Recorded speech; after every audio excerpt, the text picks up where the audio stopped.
নূরের তৈরি না মাটির তৈরি? আপনারা বলতে পারবেন না? জোরে বলেন। নূরের তৈরি। নবী পাক সাল্লাল্লাহু তাআলা আলাইহি ওয়াসাল্লামের পায়ের তলা থেকে নিয়ে মাথা চাঁদি পর্যন্ত পুরোটাই নূর। নবীর নূর কি নূর নয়, একটি মাত্র হাদিস বলবো, তারপর বক্তব্য আমাকে যে জায়গা থেকে বলেছেন ওই জায়গা থেকে শুরু করবো ইনশাআল্লাহ। হযরতে আমিনা আজকের যে রাত, ঠিক এই রাত্রিতে, এই তারিখে নবী মুস্তাফার মা হযরতে আমিনা নবীকে গর্ভে রেখে তিনি নিজে ছোট ঘরে শুয়েছিলেন।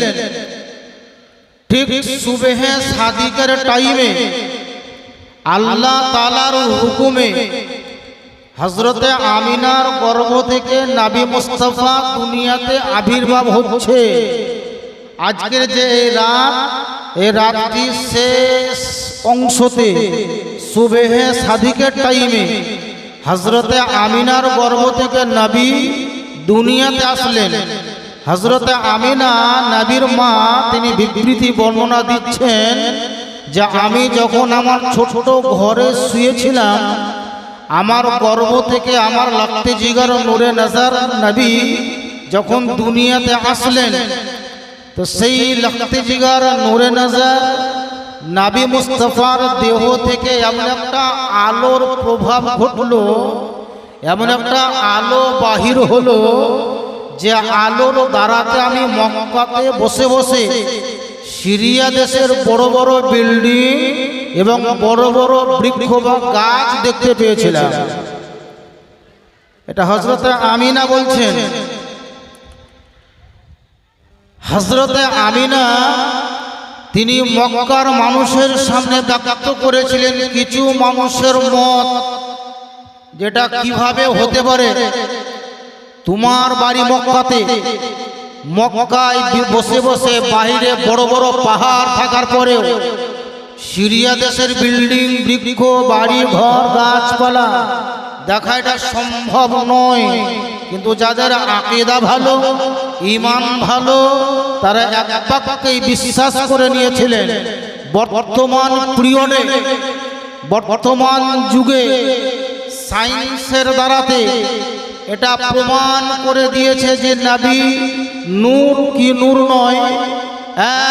একমাত্র একটি কথা বলবো, এই চেঙ্গাডাঙ্গা গ্রামে যে সমস্ত আমরা বসে আছি বক্তা হিসাবে নয়, শ্রোতা হিসাবে, বক্তা হিসাবে স্টেজে, শ্রোতা হিসাবে আপনারা নিচে, কোনো একজন বক্তা বলেন, শ্রোতা বলেন, হঠাৎ করে যদি পেটে ব্যথা হয়, এই জায়গাটা থাকতে পারা যাবে না।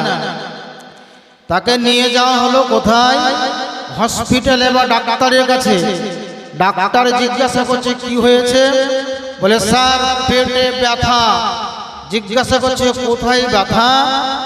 তো রুগী যে সে ডাক্তারকে দেখাচ্ছে, স্যার আমার এই জায়গাতে ব্যথা। পেটে কোনো একটা জায়গা সংকেত করে দেখিয়ে দিল এই জায়গাতে ব্যথা আছে। ডাক্তার তার ডাক্তারি পদ্ধতিতে, ডাক্তার তার যোগ্যতার পদ্ধতিতে একটা বেডে লম্বা করে শুয়ে দেওয়া হলো।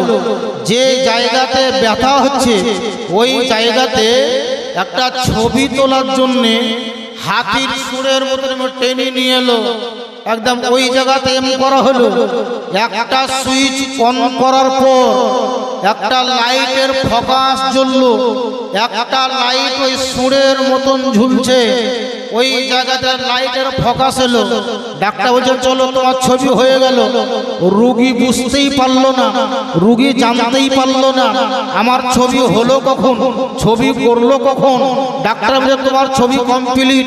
আধ ঘন্টা 1 ঘন্টার পরে একটা প্লাস্টিকের দ্বারাতে রুগীকে দেখাচ্ছে, রুগীর সাথে যারা আছে তাদেরকে দেখাচ্ছে, এই দেখো তোমার পেটের ভিতরে ঘা হয়ে আছে, তোমার পেটের ভিতরে আলসার হয়েছে, তোমার পেটের ভিতরে মোটা ফোড়া হয়েছে, কেউ বলছে তোমার পেটের ভিতরে বড় পাথর হয়েছে।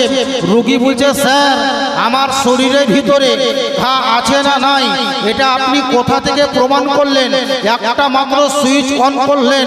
এ মুসলমান, ডাক্তারি পদ্ধতিতে একটা সুইচকে অন করার পরেই আপনার শরীরের ভিতরে চামড়াকে ছেদ করে ভেদ করে, হাড্ডিকে ছেদ করে ভেদ করে, গোটা শরীরকে ছেদ করে ভেদ করে, যে জায়গাতে আপনার ঘা আছে, যে জায়গাতে আপনার ক্যান্সার আছে, যে জায়গাতে আপনার পাথর আছে, একটা সুইচ অন করার পর যদি প্রমাণ করতে পারে, একটা আলোর দ্বারাতে যদি প্রমাণ করতে পারে, তো পয়গম্বরে আযম নবী মুহাম্মদুর রাসূলুল্লাহ সাল্লাল্লাহু তাআলা আলাইহি ওয়াসাল্লামের মা হযরতে আমিনা নবী মুস্তাফার নূরের দ্বারাতে মক্কায় বসে বসে সিরিয়া দেশের বিল্ডিং অবশ্যই তিনি দেখতে পেয়েছেন।